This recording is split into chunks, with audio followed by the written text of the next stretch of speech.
Série manjedoura, promessa cumprida, nossa primeira parte aí, Lucas 2, versos de 8 até 20, a palavra de Deus nos diz assim, você pode acompanhar comigo na tela, ou ler na versão que você tem com você aí nas suas mãos. Havia pastores que estavam nos campos próximos, e durante a noite tomava conta dos seus rebanhos.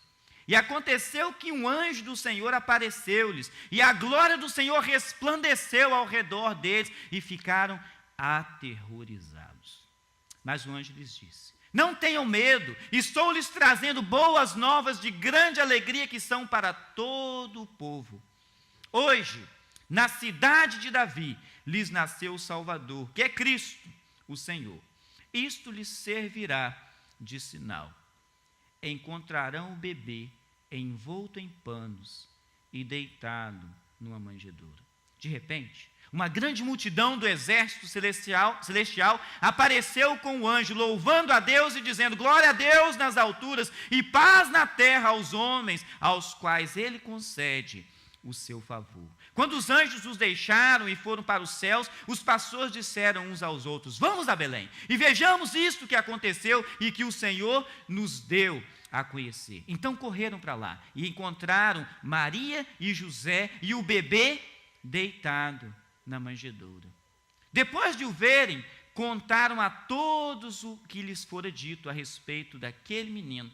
E todos os que ouviram os pastores diziam, todos os que ouviram o que os pastores diziam ficaram admirados. Maria, porém, guardava todas essas coisas e sobre elas refletia em seu coração. Os pastores voltaram, glorificando e louvando a Deus por tudo o que tinham visto e ouvido e como lhes fora dito. Pai de amor, nós estamos aqui, Senhor, mais uma vez na Tua presença, em oração, clamando a Ti por um tempo de bênção, por um falar profundo, por um toque Teu na nossa vida, na área que precisamos, onde precisamos, nesta hora. Senhor, a Tua palavra é abençoada nela mesma, tem bênçãos para nós, e nós te pedimos nesta manhã que o Teu Santo Espírito ministre as Tuas bênçãos em cada uma das nossas vidas, que o Teu Santo Espírito ministre em nós o Teu falar, o Teu agir, o Teu toque. Senhor, que hoje não seja simplesmente mais uma manhã de domingo, que hoje não seja simplesmente mais uma celebração na igreja, mas que hoje seja um dia marcante em cada uma das nossas vidas, um dia em que de fato o Senhor falou conosco e tocou nossas vidas de uma forma muito especial. Senhor, que eu seja aqui um vaso nas Tuas mãos, que derrama das Tuas bênçãos sobre a vida do Teu povo, que da minha boca saiam as Tuas palavras, só as Tuas palavras, nada mais do que as Tuas palavras, para que a edificação da Tua igreja seja o que aconteça aqui. É o que nós clamamos a Ti, suplicando, não no nosso nome, mas no nome de Jesus Cristo, o Seu Filho amado, nosso eterno Salvador, e o povo de Deus diz, amém. Os capítulos 1 e 2 do Evangelho de Lucas contam para a gente essa história linda do nascimento de Jesus. E não só o nascimento de Jesus, mas Lucas 1 e 2 contam para a gente também o nascimento de um parente de Jesus. A gente considera quase que como primo, né? Na realidade a gente até chama de primo, por causa da tradição, João o Batista. E conta com detalhes as profecias a respeito de Jesus e as profecias a respeito de João. As mães dos dois, a Bíblia diz que eram parentes, não diz que tipo de parentesco elas tinham, a tradição diz que elas eram primas, possivelmente, talvez distante, por causa da diferença de idade entre as duas, mas a verdade é que a história que nos conta não simplesmente é bela por ser uma história linda, porque falar a respeito do nascimento de Jesus Cristo, mas essa história é importante para nós, porque é promessa de Deus se cumprindo. Muito mais importante do que a beleza da história é o que a história em si tem para nós. Palavra de Deus se cumprindo, profecia se cumprindo, promessa cumprida, é o que a gente vê. O capítulo 1, na realidade, começa com a promessa de Deus a respeito de João Batista. O pai dele era um sacerdote, servia no templo, e muito provavelmente, por causa da quantidade de pessoas que serviam no templo, era uma oportunidade única. Talvez poucas vezes na vida alguém tinha esse privilégio, de tantos sacerdotes que tinham, liagem grande. Mas um dia está lá Zacarias, servindo no templo, e aparece um anjo. E a Bíblia dá detalhes de onde o anjo apareceu, do lado direito do altar de incenso. Lhe aparece um anjo, Zacarias ficou com medo. Ele falou, não, relaxa aí. Essa é a minha versão da Bíblia, né? O Senhor não fala relaxa, não. Eu sou Gabriel, que trabalho diante do Altíssimo. E Zacarias escuta aquela história e fala, Zacarias, você e sua esposa terão um filho. Zacarias já era um velhinho, a esposa dele já estava descendo a serra, e ele pensou assim, não vai ter filho, né? E esse menino vai ser muito especial. Zacarias, mas como vai ser isso? Eu já sou velho, minha esposa é velha, seu ventre já está amortecido. Ele fala, não, vai ser assim, você vai dar o nome dele de João, mas por que você não está acreditando em mim, você vai ficar mudo. Mas eu imagino que o anjo tinha alguma coisa a mais para fazer Zacarias ficar mudo. Imagine vocês, o velhinho chega em casa, todo empolgado, e fala com a senhora dele, nós vamos ter um neném. Neném não sai assim do nada. E ele já ficou empolgado. Esse velho sem vergonha, né? Querendo negócio de ter neném, você vai ficar mudo, ele não pode falar nada. E ele ficou mudo, Zacarias ficou mudo, e o anjo falou com ele, você só vai voltar a falar quando essas coisas se cumprirem. Nesse meio de tempo, de fato, Isabel fica grávida. E já tinha passado algum tempo, quase 6 meses, em torno de 6 meses, e Maria recebe uma visita também de um anjo, e o anjo fala com ela, salve, agraciada, salve, agraciada. E dá para Maria a notícia de que ela seria a mãe do Salvador, e ela na dúvida pergunta para ele, mas, seu anjo, como pode ser isso, se eu sou uma jovem virgem? Ele fala, não, você não se preocupa não, o Espírito de Deus vai fazer todo o trabalho, toda a obra em você. José não deve ter ficado assim tão confortável, né? O Evangelho de Lucas não conta todos os detalhes que a gente tem nos outros evangelhos a respeito de José, mas ele também recebe, né, uma visita do anjo. Maria, depois de um tempo, vai visitar Isabel, sua parente, e quando chega lá e ela cumprimenta Isabel, o bebê no ventre de Isabel balança. E a Bíblia diz que Isabel ficou cheia do Espírito Santo de Deus e diz, bendita és tu entre as mulheres. E que me faz receber a visita da mãe do meu Salvador. Maria canta um cântico, minha alma engrandece o Senhor. O meu ser se alegra em Deus, o meu Salvador. Linda essa história, linda essa história. Nasce João Batista. O capítulo 2 começa com o decreto de Augusto, o imperador, César Augusto.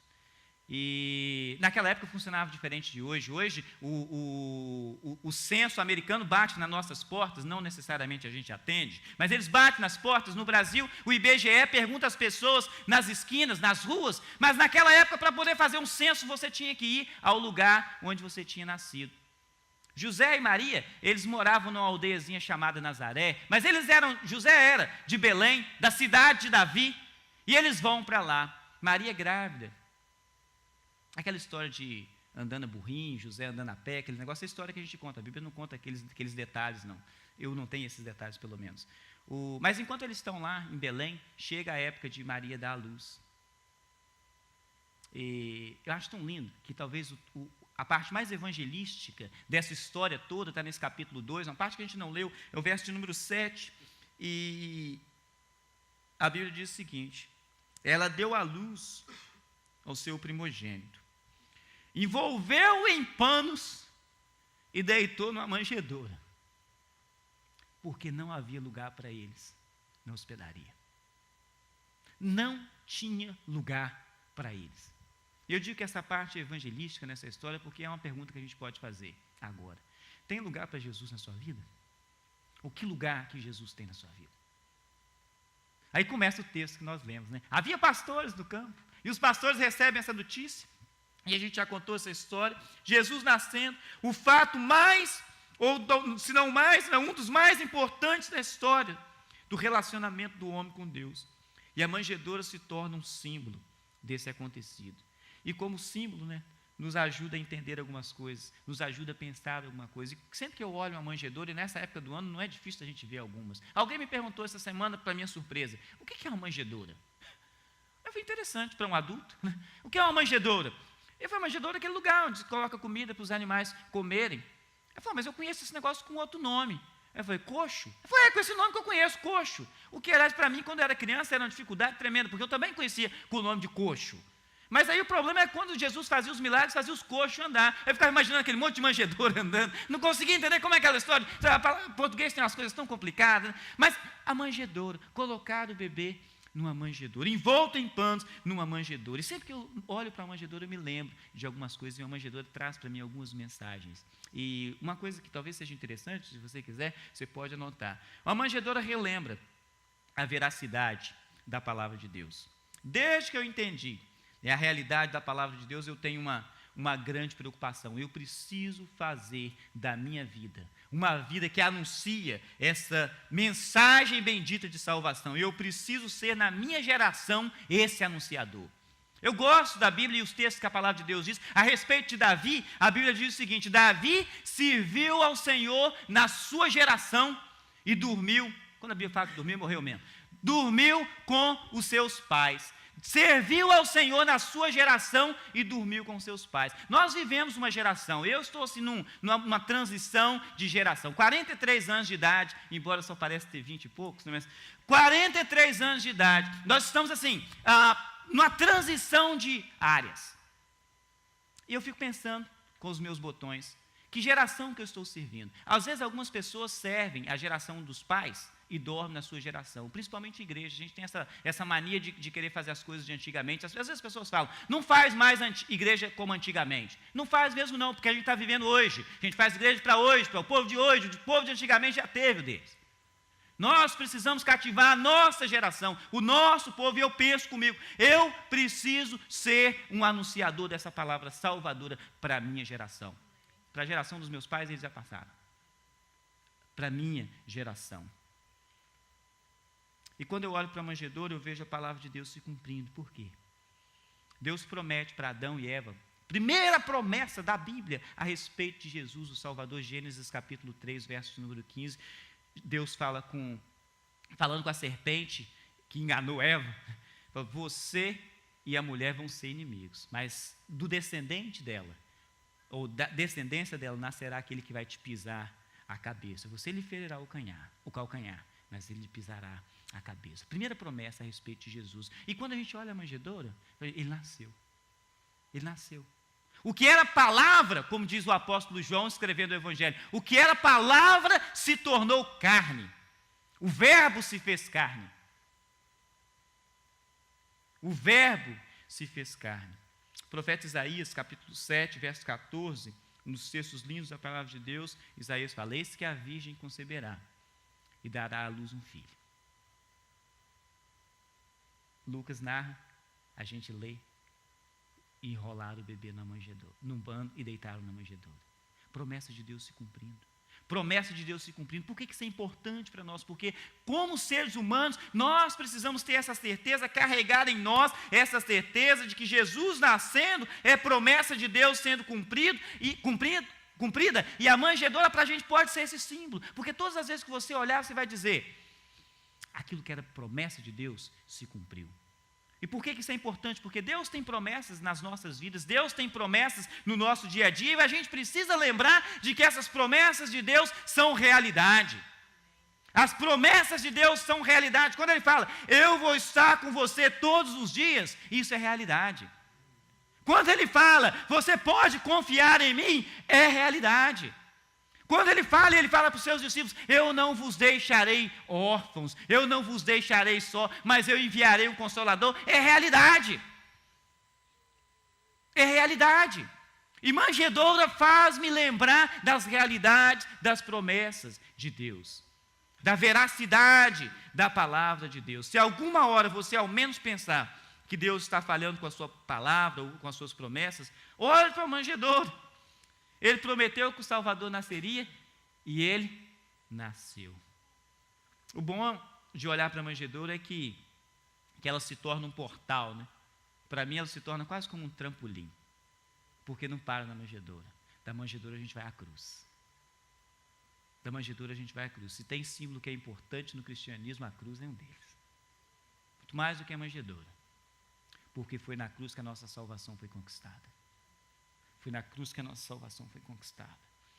Eles o puseram em uma manjedoura, pois não havia lugar para ele na hospedaria. Eu penso numa manjedoura como um lugar onde Jesus foi colocado. Um lugar onde Jesus foi colocado. E eu penso, eu quero que a minha vida seja esse lugar onde Jesus é colocado. Quando eu olho para a manjedoura, eu penso, um lugar que não era originalmente para isso, era um lugar de animais comerem, mas foi agraciado com a presença de Jesus. E esse sou exatamente eu, e esse é exatamente você. Não merece, não é para isso, mas Ele te presenteou e te deu a possibilidade de estar em você. O puseram em uma manjedoura, um lugar onde se mostra a veracidade da palavra de Deus. A manjedoura me faz lembrar que a palavra de Deus é verdade e que ela se cumpre exatamente como prometido.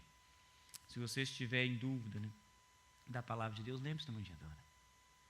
Deus prometeu, envolto em panos, o menino foi deitado numa manjedoura. Você vai sair daqui, você vai encontrar manjedouros em diversos lugares, presépios em diversos lugares. E quando você encontrar com um, você para e se pergunta, que tipo de lugar tem Jesus na minha vida?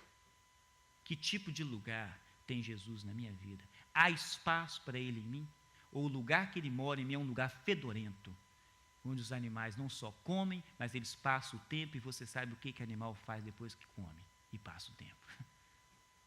Que tipo de ambiente é o ambiente que Jesus mora, que Jesus está, que Ele foi colocado na sua vida? Uma outra coisa que a manjedoura faz para mim, ela reafirma o interesse de Deus por mim. A manjedoura reafirma o interesse de Deus pelo homem. O que é mais importante?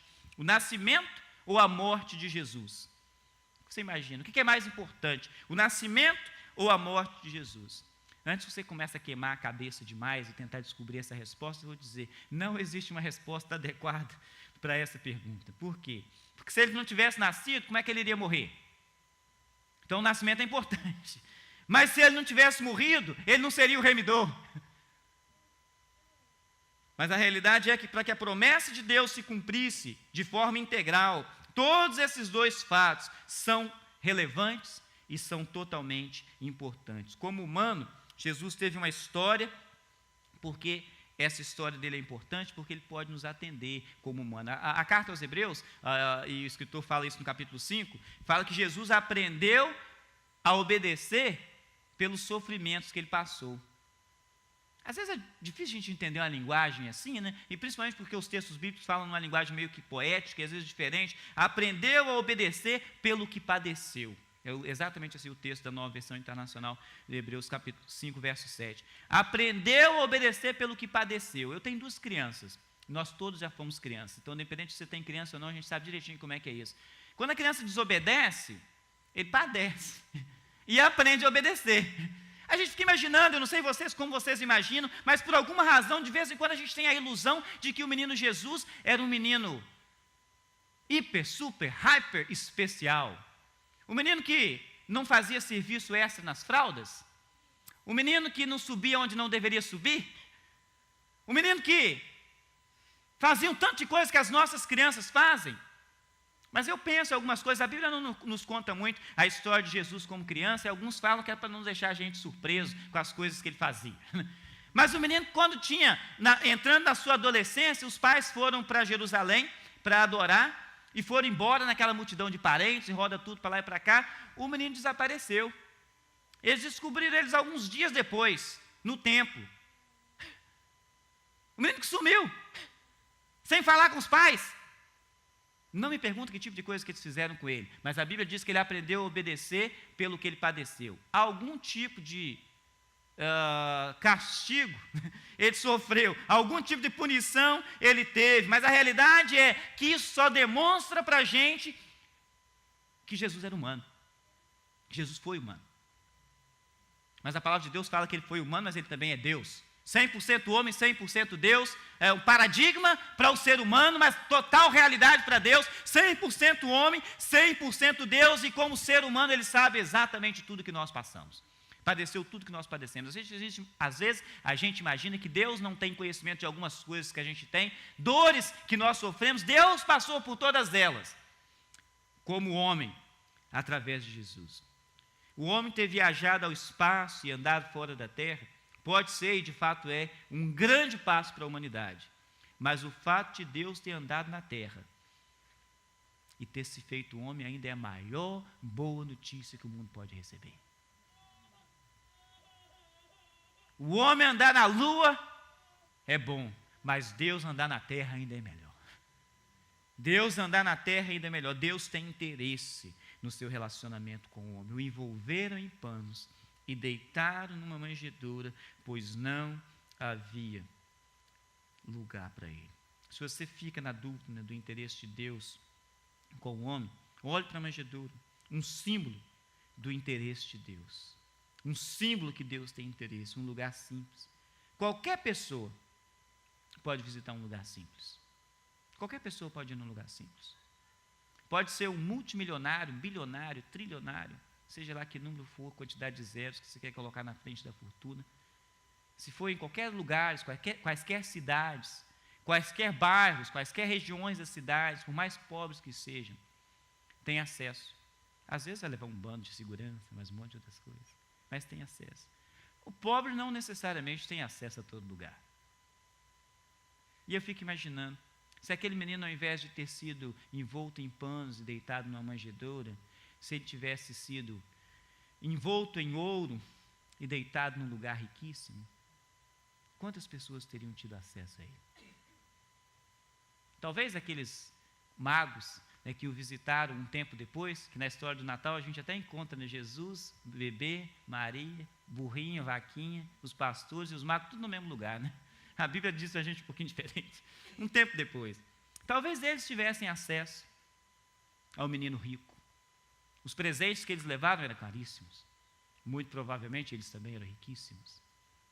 Mas o que é interessante e curioso é que pastores que estavam num campo, pastoreando ovelhas, tiveram acesso a Jesus. Pense numa profissão não valorizada. Pense aí agora, uma coisa não valorizada.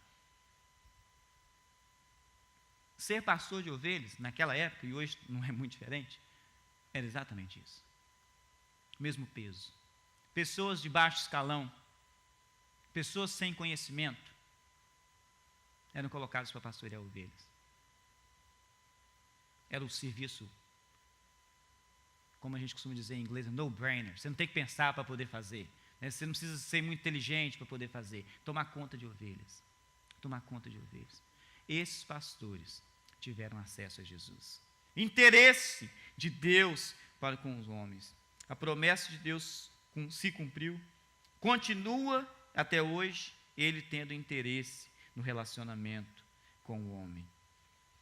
A possibilidade de Jesus ser acessado através de qualquer pessoa é totalmente real, porque Jesus veio interessado no ser humano. Ele não veio interessado na fortuna do ser humano. Poderia, né? A palavra de Deus fala que ele era rico, se fez pobre por amor a nós. Interesse de Deus pelo homem. Quando eu olho para a manjedoura, eu penso nisso. Interesse de Deus com o homem. Deus tem interesse em você, Deus tem interesse em mim. Quando você sair daqui, e quando você estiver lá fora, quando você passar por dificuldades, e continuar nessa época do ano, olha para qualquer vitrine, você vai ver um presépio, você vê aquela manjedoura, você lembra, Deus tem interesse em mim, porque o menino Jesus foi colocado ali naquele lugar simples, porque Ele queria que eu tivesse acesso. Rico ou pobre, seja lá quais forem os valores que cada um de vocês acarretam. Rico ou pobre, tem acesso a esse mesmo menino, a esse mesmo Salvador. Da mesma forma como todos. A pergunta é, tem lugar para Ele na sua vida? Ele tem interesse em você, mas tem lugar para Ele na sua vida? Em que tipo de lugar o Salvador está? Uma última coisa para pensar nessa manhã, que a manjedoura faz e faz comigo, apresenta a eficácia do amor de Deus. Na maioria das cidades do mundo, sempre vai haver mais pobres do que ricos. Aliás, essa é uma expressão que Jesus mesmo usou, na ocasião em que derramaram perfume caríssimo em Jesus.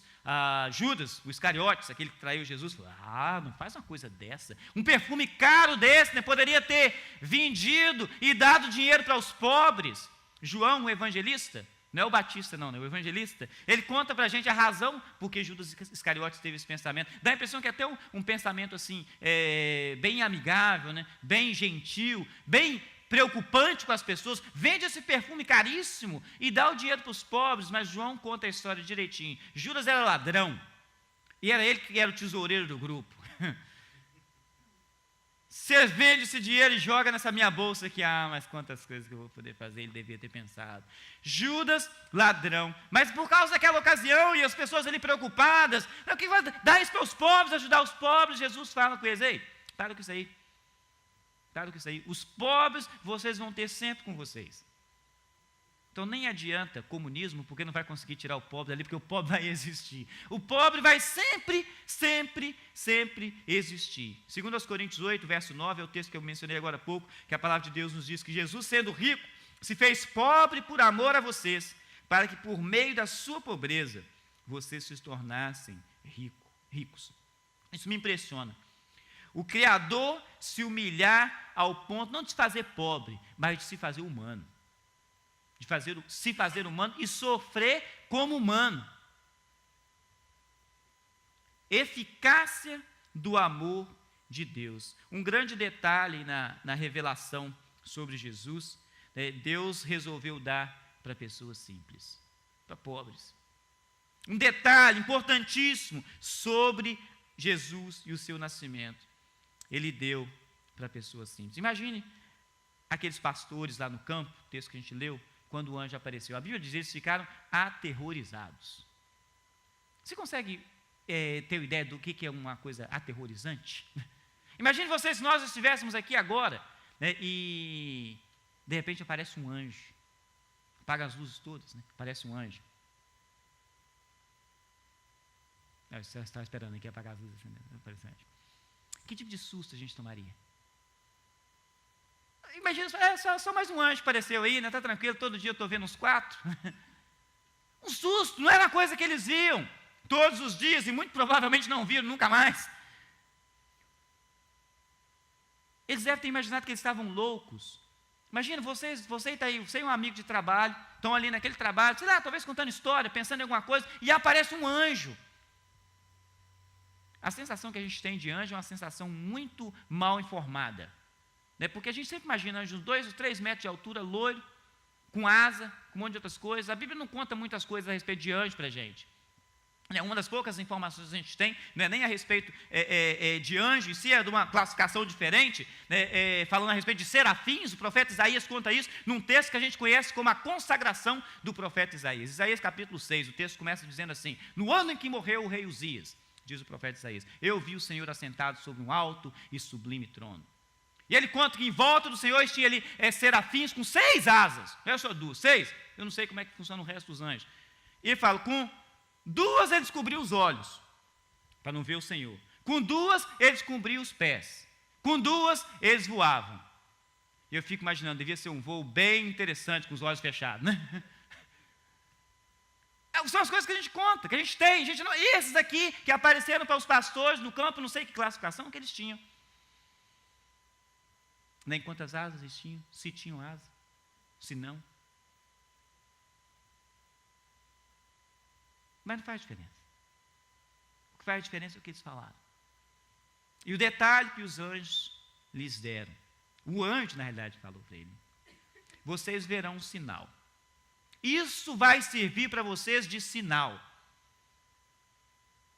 Vocês encontrarão um bebê envolto em panos e deitado numa manjedoura. O sinal era esse.